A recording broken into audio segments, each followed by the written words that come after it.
आज हमारे शहरों में जो कचरे के पहाड़ दिखाई देते हैं, वो सिर्फ एक स्थानीय समस्या नहीं है।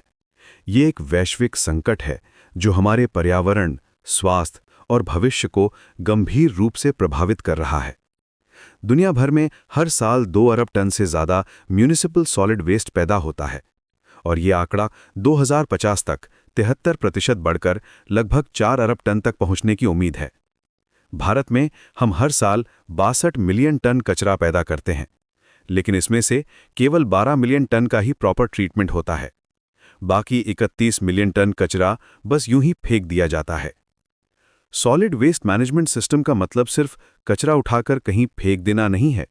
ये एक कॉम्प्रहेंसिव प्रोसेस है जो वेस्ट जनरेशन से शुरू होकर कलेक्शन, ट्रांसपोर्टेशन, ट्रीटमेंट, डिस्पोजल और रीसाइक्लिंग तक फैली हुई है। इस पूरी चेन में हर स्टेप का अपना महत्व है। जब हम अपने घरों से कचरा निकालते हैं तो वहीं से ये जर्नी शुरू होती है। कलेक्शन सिस्टम में door to door pickup, segregation at source और प्रॉपर स्टोरेज शामिल है। फिर ट्रांसपोर्टेशन के दौरान स्पेशलाइज्ड व्हीकल्स का इस्तेमाल होता है जो डिफरेंट टाइप्स के वेस्ट को अलग अलग ट्रीटमेंट फैसिलिटीज तक पहुंचाते हैं। ट्रीटमेंट स्टेज में कई तरीके अपनाए जाते हैं। ऑर्गेनिक वेस्ट को कंपोस्टिंग के थ्रू वैल्यूएबल फर्टिलाइजर में कन्वर्ट किया जा सकता है। रिसाइक्लेबल मटेरियल्स जैसे प्लास्टिक, ग्लास, मेटल को प्रोसेसिंग करके नए प्रोडक्ट्स बनाए जा सकते हैं। वेस्ट टू एनर्जी प्लांट्स में नॉन रिसाइक्लेबल वेस्ट को इलेक्ट्रिसिटी जनरेशन के लिए इस्तेमाल किया जाता है। गुजरात के अहमदाबाद में 2024 में देश का सबसे बड़ा waste to energy plant inaugurate हुआ है। ये दिखाता है कि टेक्नोलॉजी के साथ हम वेस्ट को रिसोर्स में बदल सकते हैं। लेकिन साहिल, जब ये सिस्टम प्रॉपर्ली काम नहीं करता तो परिणाम बहुत गंभीर होते हैं। एनवायरमेंटल इम्पैक्ट की बात करें तो इम्प्रॉपर वेस्ट डिस्पोजल से सॉइल कंटामिनेशन, वाटर पोल्यूशन और एयर क्वालिटी डिग्रेडेशन होता है। लैंडफिल से निकलने वाली मीथेन गैस कार्बन डाइऑक्साइड से 80 गुना ज़्यादा हार्मफुल है और ग्लोबल वार्मिंग में 20% कंट्रीब्यूशन करती है। ओपन डंपिंग और बर्निंग से टॉक्सिक केमिकल्स रिलीज होते हैं जो रेस्पिरेटरी डिजीजेज, कैंसर और अन्य हेल्थ प्रॉब्लम्स का कारण बनते हैं। दिल्ली और एनसीआर में रोजाना 14,000 टन वेस्ट जनरेट होता है, लेकिन केवल 10,729 टन का ही प्रोसेसिंग होता है। बाकी 3,000 टन अनट्रीटेड रह जाता है। इससे लेगेसी वेस्ट का प्रॉब्लम बनता है। 321 लाख मीट्रिक टन वेस्ट विभिन्न लैंडफिल साइट्स पर जमा है। यह सिचुएशन न सिर्फ एनवायरमेंटल डिग्रेडेशन का कारण है, बल्कि वैल्यूएबल लैंड का भी मिसयूज है। रिसोर्स डिप्लीशन भी एक मेजर कंसर्न है। जब हम वेस्ट को प्रॉपर्ली रिसाइकल नहीं करते तो हमें नए रॉ मटेरियल्स की जरूरत पड़ती है। इससे नेचुरल रिसोर्सेज का ओवर एक्सप्लॉयटेशन होता है। माइनिंग, डिफॉरेस्टेशन और एक्सेसिव वाटर यूजेज जैसी प्रॉब्लम्स बढ़ती हैं। सर्कुलर इकोनॉमी के प्रिंसिपल्स को अपनाकर हम इस विशियस साइकिल को ब्रेक कर सकते हैं।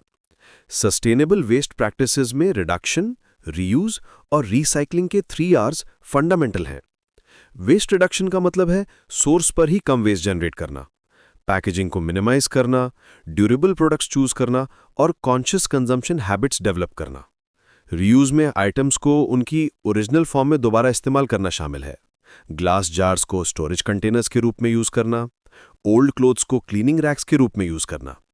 रीसाइक्लिंग प्रोसेस में मटेरियल्स को नए प्रोडक्ट्स में कन्वर्ट करना होता है। पेपर रिसाइक्लिंग से ट्रीज की कटाई कम होती है। प्लास्टिक रिसाइक्लिंग से पेट्रोलियम बेस्ड रॉ मटेरियल्स की डिमांड घटती है। मेटल रिसाइक्लिंग से माइनिंग एक्टिविटीज रिड्यूस होती है। कंपोस्टिंग ऑर्गेनिक वेस्ट को न्यूट्रिएंट रिच फर्टिलाइजर में बदल देती है, जो केमिकल फर्टिलाइजर्स का इको फ्रेंडली ऑल्टरनेटिव है। इनोवेशन और टेक्नोलॉजी का रोल भी क्रूशियल है। स्मार्ट कलेक्शन सिस्टम्स में जीपीएस ट्रैकिंग, राउट ऑप्टिमाइजेशन और रियल टाइम मॉनिटरिंग शामिल है।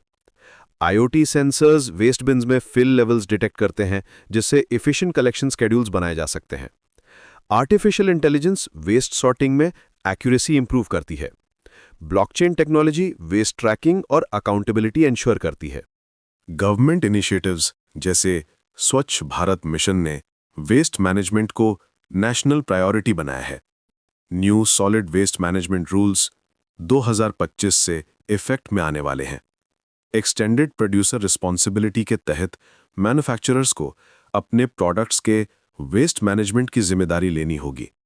एशियन डेवलपमेंट बैंक ने भारत के 100 शहरों में वेस्ट मैनेजमेंट इंप्रूव करने के लिए 200 मिलियन यूएसडी का लोन अप्रूव किया है। कम्युनिटी पार्टिसिपेशन के बिना कोई भी वेस्ट मैनेजमेंट सिस्टम सक्सेसफुल नहीं हो सकता। अवेयरनेस कैंपेन्स, एजुकेशन प्रोग्राम्स और सिटीजन एंगेजमेंट जरूरी हैं। सेग्रीगेशन एट सोर्स से कलेक्शन एफिशिएंसी बढ़ती है। Community composting programs local level पर ऑर्गेनिक वेस्ट मैनेजमेंट करते हैं। Neighbourhood cleanup drives social responsibility develop करते हैं। फ्यूचर डायरेक्शंस में वेस्ट टू एनर्जी टेक्नोलॉजीज का एक्सपेंशन, एडवांस्ड रिसाइकलिंग टेक्निक्स का डेवलपमेंट और पॉलिसी फ्रेमवर्क्स का स्ट्रेंथनिंग शामिल है। प्लाज्मा गैसिफिकेशन, पायरोलिसिस और एनारोबिक डाइजेशन जैसी एडवांस टेक्नोलॉजीज वेस्ट को वैल्यूएबल रिसोर्सेज में कन्वर्ट करने में मदद करती हैं। इंटरनेशनल कोऑपरेशन और नॉलेज शेयरिंग से बेस्ट प्रैक्टिसेस को ग्लोबली इंप्लीमेंट किया जा सकता है। इंडिविजुअल एक्शंस भी सिग्निफिकेंट इम्पैक्ट क्रिएट कर सकते हैं। Conscious purchasing decisions, proper segregation, composting at home और वेस्ट रिडक्शन हैबिट्स अडॉप्ट करना, लोकल वेस्ट मैनेजमेंट इनिशिएटिव्स को सपोर्ट करना, कम्युनिटी प्रोग्राम्स में पार्टिसिपेट करना और अवेयरनेस स्प्रेड करना। हर व्यक्ति का कंट्रीब्यूशन कलेक्टिव चेंज में योगदान देता है। सॉलिड वेस्ट मैनेजमेंट सिस्टम सिर्फ एक टेक्निकल चैलेंज नहीं है, ये हमारे सस्टेनेबल फ्यूचर का फाउंडेशन है। प्रॉपर इंप्लीमेंटेशन से environmental protection, resource conservation, economic benefits और पब्लिक हेल्थ इंप्रूवमेंट होता है। ये टाइम है कि हम वेस्ट को प्रॉब्लम की बजाय अपॉर्चुनिटी के रूप में देखें और कॉम्प्रिहेंसिव सॉल्यूशंस डेवलप करें जो आने वाली जनरेशंस के लिए एक क्लीनर, हेल्थियर प्लैनेट एंश्योर करें।